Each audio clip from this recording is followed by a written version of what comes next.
함께 하나님을 예배하는 여러분을 주님의 이름으로 환영합니다.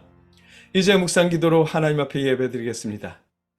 오라 우리가 여호와께 노래하며 우리의 구원의 반석을 향하여 즐거이 외치자. 우리가 감사함으로 그 앞에 나아가며 시를 지어 즐거이 그를 노래하자. 여호와는 크신 하나님이시오 모든 신들보다 크신 왕이시기 때문이로다. 아멘. 사랑의 아버지 하나님, 우리가 감사함으로 아버지께 예배합니다. 우리가 예배하는 이 시간 우리의 마음을 열어주시옵소서. 아버지의 사랑을 느끼고 주님의 은혜를 경험하며 아버지 앞에 감사로 찬양할 수 있도록 은혜를 베풀어 주시옵소서. 감사합니다. 예수님의 이름으로 기도드립니다. 아멘. 함께 찬송하겠습니다. 우리가 부를 찬송은 목마른 내 영혼입니다.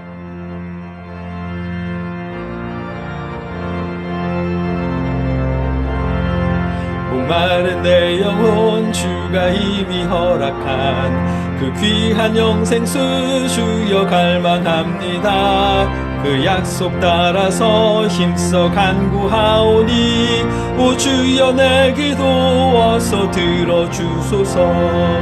예수의 사랑 예수의 사랑 바다 물결같이 내게 임하니 영광의 물결에 온전히 쌓여서 내 영혼의 기쁨 한량없도다. 주 내게 약속한 큰 비 내려주시려 은혜의 저구름 건너편에 떠올라 그 귀한 징조가 내게 밝히 보이니 나 힘을 다하여 주께 간구합니다. 예수의 사랑 예수의 사랑 바다 물결같이 내게 임하니 영광의 물결에 온전히 쌓여서 내 영혼의 기쁨 한량없도다. 은혜의 소낙비 지금 흡족히 내려 구원의 큰 강물 흘러차고 넘쳐서 내 주한 모든 죄 모두 씻어버리니 나 지금 은혜를 충만하게 받았네.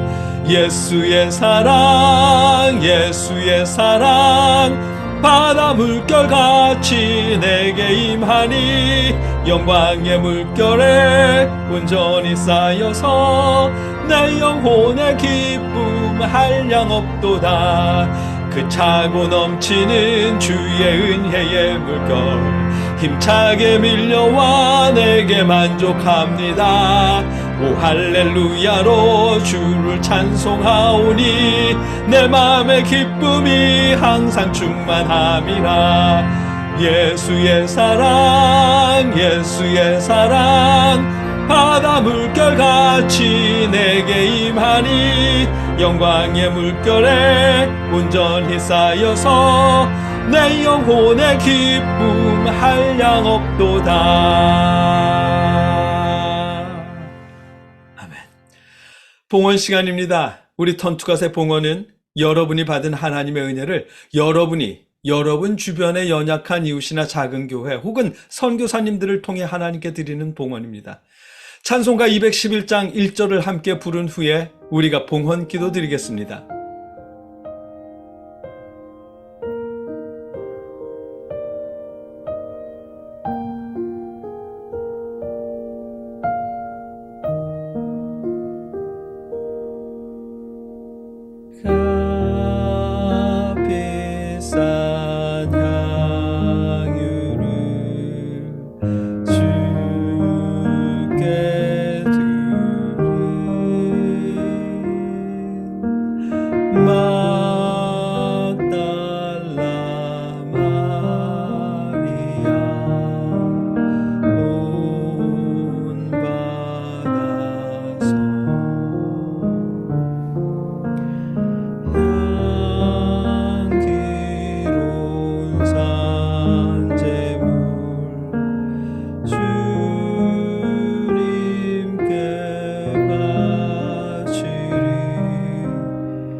내가 진정으로 너희에게 말한다. 이 작은 사람들 가운데 하나에게 내 제자라고 해서 냉수 한 그릇이라도 주는 사람은 절대로 자기가 받을 상을 잃지 않을 것이다. 아멘.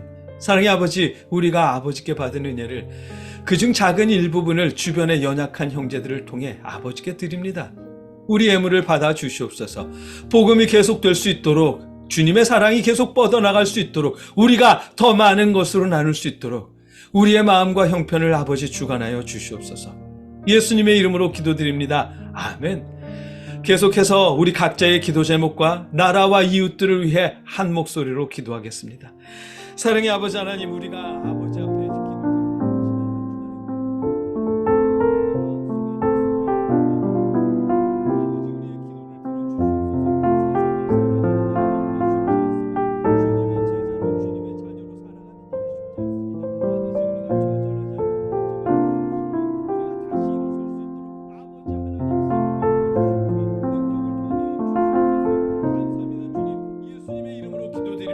아멘. 사랑의 아버지 하나님, 아버지께 부르짖는 우리의 기도를 들어 응답하여 주시옵소서. 누구에게 부탁하지 못하는 기도의 제목, 뭐라 기도할지 몰라서 마음으로만 탄식하는 우리의 기도, 그 모든 기도를 아버지 들어주시옵시고 아버지 회복시켜 주시옵소서. 우리의 걱정과 염려가 감사와 찬양이 될 수 있도록 역사하여 주시옵소서. 예수님의 이름으로 기도드리옵나이다. 아멘. 나는 전능하신 아버지 하나님 천지의 창조주를 믿습니다. 나는 그의 유일하신 아들 우리 주 예수 그리스도를 믿습니다. 그는 성령으로 잉태되어 동정녀 마리아에게서 나시고 본디오 빌라도에게 고난을 받아 십자가에 못 박혀 죽으시고 장사된 지 사흘 만에 죽은 자 가운데서 다시 살아나셨으며 하늘에 오르시어 전능하신 아버지 하나님 우편에 앉아 계시다가 거기로부터 살아있는 자와 죽은 자를 심판하러 오십니다. 나는 성령을 믿으며 거룩한 공교회와 성도의 교제와 죄를 용서받는 것과 몸의 부활과 영생을 믿습니다. 아멘. 우리가 나눌 하나님의 말씀은 고린도전서 8장 1절로 13절까지의 말씀입니다. 조금 길지만 우리가 함께 읽겠습니다. 우상에게 바친 고기에 대하여 말하겠습니다. 우리는 우리 모두가 지식이 있는 줄로 알고 있습니다. 지식은 사람을 교만하게 하지만 사랑은 덕을 세웁니다. 자기가 무엇을 안다고 생각하는 사람은 아직도 그가 마땅히 알아야 할 방식대로 알지 못하는 사람입니다. 그러나 하나님을 사랑하는 사람은 하나님께서 그를 알아주십니다. 그런데 우상에게 바친 고기를 먹는 일을 두고 말하면 우리가 알기로는 세상의 우상이란 것은 아무것도 아니고 오직 하나님 한 분밖에는 신이 없습니다. 이른바 신이라는 것들이 하늘에든 땅에든 있다고 칩시다. 그러면 많은 신과 많은 주가 있는 것 같습니다. 그러나 우리에게는 아버지가 되시는 하나님 한 분이 계실 뿐입니다. 만물은 그분에게서 났고 우리는 그분을 위하여 있습니다. 그리고 한 분 주님이신 예수 그리스도가 계십니다. 만물이 그분으로 말미암아 있고 우리도 그분으로 말미암아 있습니다. 그러나 누구에게나 다 지식이 있는 것은 아닙니다. 어떤 사람들은 지금까지 우상을 섬기던 관습에 젖어 있어서 그들이 먹는 고기가 우상의 것인 줄로 여기면서 먹습니다. 그들의 양심이 약함으로 더럽혀지는 것입니다. 그러나 우리를 하나님 앞에 내세우는 것은 음식이 아닙니다. 음식을 먹지 않는다고 해서 손해볼 것도 없고 먹는다고 해서 이로울 것도 없습니다. 그러나 여러분에게 있는 이 자유가 약한 사람들에게 걸림돌이 되지 않도록 조심하십시오. 지식이 있는 당신이 우상의 신당에 앉아서 먹고 있는 것을 어떤 사람이 보면 그가 약한 사람일지라도 그 양심에 용기가 생겨서 우상에게 바친 고기를 먹게 되지 않겠습니까? 그러면 그 약한 사람은 당신의 지식 때문에 망하는 것입니다. 그리스도께서는 그 약한 신도를 위하여 죽으셨습니다. 이렇게 여러분이 형제자매들에게 죄를 짓고 그들의 약한 양심을 상하게 하는 것은 그리스도께 죄를 짓는 것입니다. 그러므로 음식이 내 형제를 걸어서 넘어지게 하는 것이라면 그가 걸려서 넘어지지 않게 하기 위해서 나는 평생 고기를 먹지 않겠습니다. 아멘. 지난 몇 주 동안 하나님의 사랑과 예수님의 은혜에 대한 말씀을 나눴습니다. 우리가 지식으로만 아는 하나님의 사랑과 예수 그리스도의 은혜를 이제는 경험을 통해 알 수 있게 되기를 바랐습니다. 지식으로만 예수님의 사랑, 하나님의 은혜를 아는 것과 성령의 도우심으로 우리가 경험해서 그 사랑을 알게 되는 일은 이게 다르거든요. 신앙적 행동에서도 다르게 나타납니다. 세상적인 삶에서도 다르게 나타날 것이고요. 그래서 지난 몇 주 동안 우리는 하나님께서 주님의 영을 보내주시고 우리 모두가 주님의 사랑과 은혜를 우리 삶에서도 경험하고 느낄 수 있게 해주시기를 구했던 것입니다. 그래야 우리가 어떤 환경에서든 주님의 은혜와 사랑을 힘입어서 덕을 세우며 앞으로 나갈 수 있게 될 테니까요. 우리의 의지가 아니라 주님의 도우심으로 그렇게 할 수 있게 될 테니까요. 그 사실은 오늘 본문을 통해서도 확인할 수 있습니다. 오늘 본문은 우상 제물에 대한 말씀입니다. 이게 본문 시대는 아주 뜨거운 신앙적 이슈였거든요. 왜냐하면 식생활에 관계되었기 때문입니다. 본문 시대에는 시장에서 파는 고기들의 대부분이 우상 제물로 사용된 고기들이었거든요. 그래서 이 고기를 먹는 일은 우상 숭배다 아니다 라는 논쟁으로 기독교계가 시끄러웠습니다. 유대계 기독교인들은 우상 제물을 먹는 것만 해도 우상 숭배요 몸을 더럽히는 일이라고 주장했고, 이방인 기독교인들은 예수님을 믿기 전에 계속 먹어오던 고기인데 이제 와서 먹지 말라고 하면 이게 또 힘든 일이잖아요. 게다가 초등학문으로 돌아가지 말라, 행위가 아니라 예수님을 믿는 믿음으로 의롭게 되는 것이다 라고 해놓고 이제 와서 고기를 먹지 말라고 하면 이게 또 모순처럼 되잖아요. 고기를 먹느냐 마느냐 하는 이 단순한 문제가 율법주의자들과 바울의 전도한 교회들 사이에 뜨거운 논쟁거리였습니다. 유대계 기독교인들과 이방인 기독교인 사이의 갈등의 원인이 되었던 것이고요. 그래서 베드로를 비롯해 야고보와 및 기독교 지도자들이 예루살렘에 모여 회의를 열었습니다. 그때가 예수님이 부활 승천하시고 대략 15, 16년이 지난 AD 49년경에 열렸습니다. 있었던 일입니다. 여러분의 생각은 어떠세요? 우상 제물로 드렸던 고기를 먹어도 될까요? 안 될까요? 제사상에 올렸던 고기 산적이나 과일들을 우리가 먹어도 될까요? 안 될까요? 우리가 신앙인으로서 술을 마셔도 괜찮은 것일까요? 안 괜찮은 것일까요? 여러분의 생각은 어떠세요?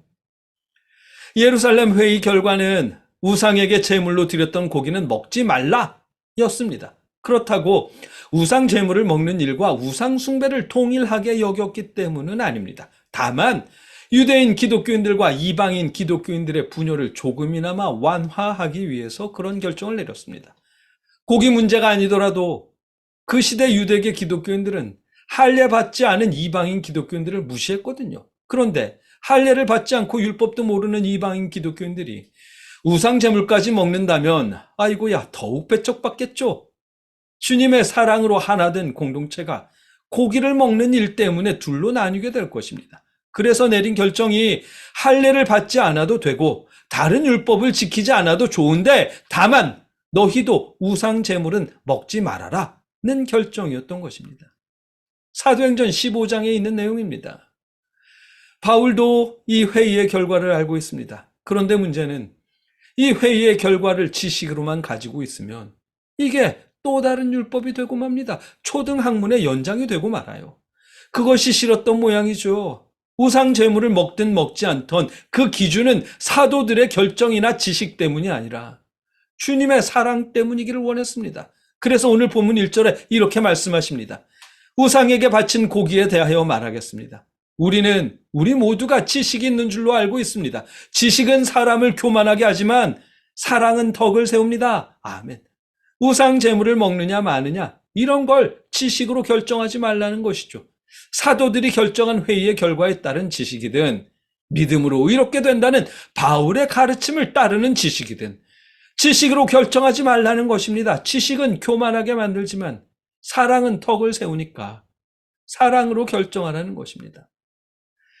사도들의 결정을 교리를 아는 지식으로 고기를 먹지 않으면 자신은 우상 제물을 먹지 않는 거룩하고 의로운 신앙이라며 교리를 지키는 신앙이라며 교만에 빠질 테고, 아울러 고기를 먹는 다른 신앙인들을 거룩하지 않은 신앙인이라며 정죄하는 교만에 빠지게 될 것입니다.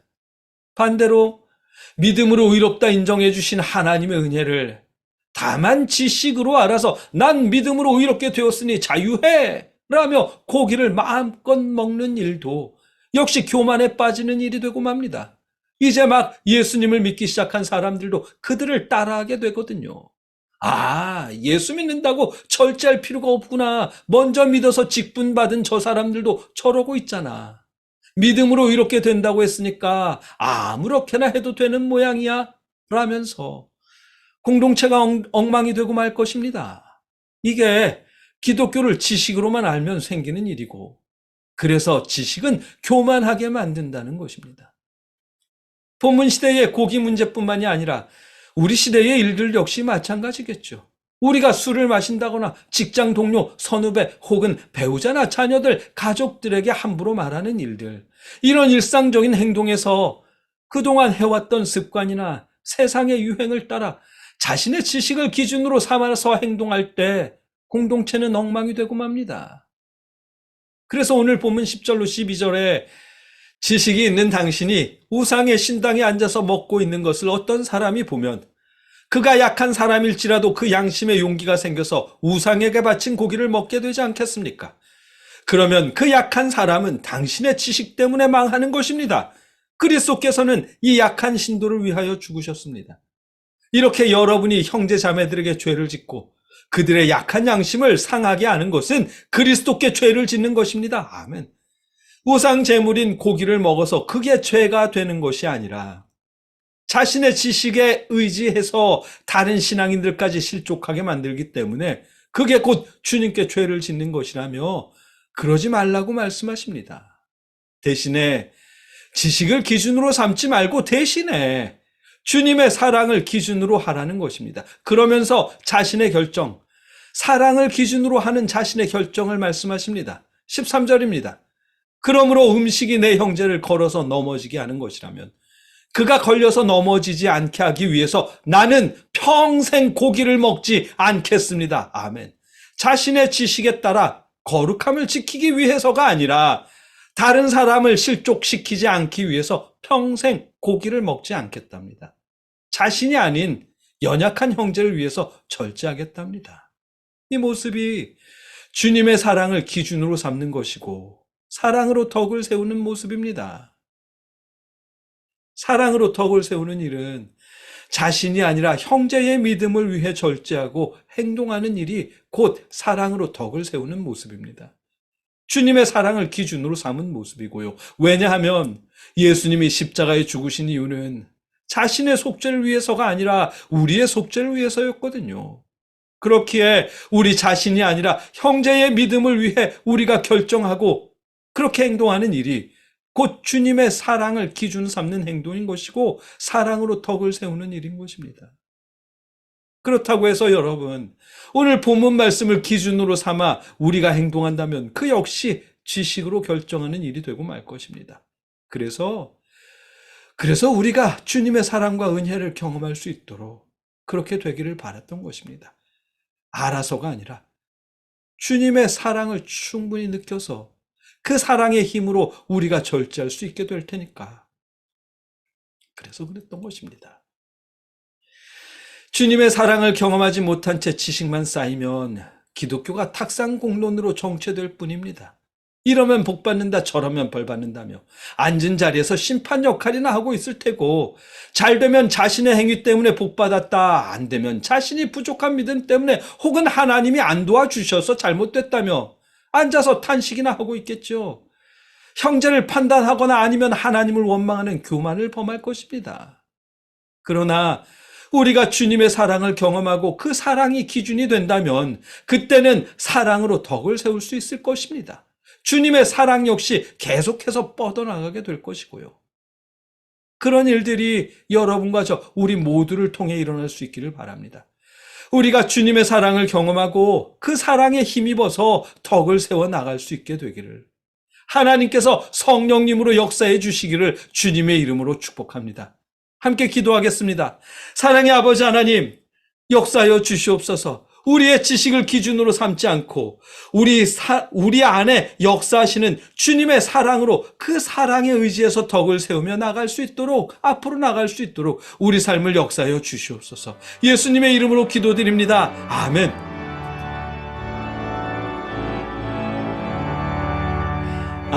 내 맘속에 참된 평화 있네. 주 예수가 주신 평화.